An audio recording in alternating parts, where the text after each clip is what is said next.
Nous sommes en janvier 1963, le deuxième RIMA prend ses quartiers définitifs au camp d'Auvour. Basé auparavant en Algérie, puis à Brest, les soldats installent ainsi leur base arrière en Sarthe, car les militaires du régiment d'infanterie sont avant tout des hommes de terrain.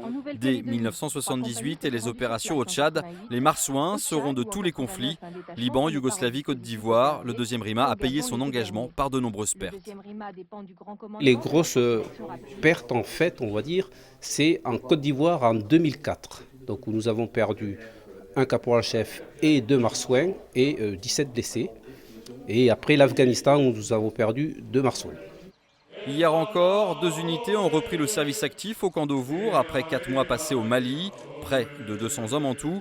Depuis sa création par Richelieu en 1632, le deuxième RIMA a assurément prouvé son expérience sur le territoire africain.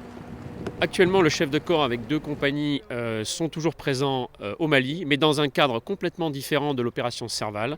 Eux, ils sont dans le cadre européen pour la mission de formation des bataillons maliens en vue de leur réengagement dans le nord du Mali.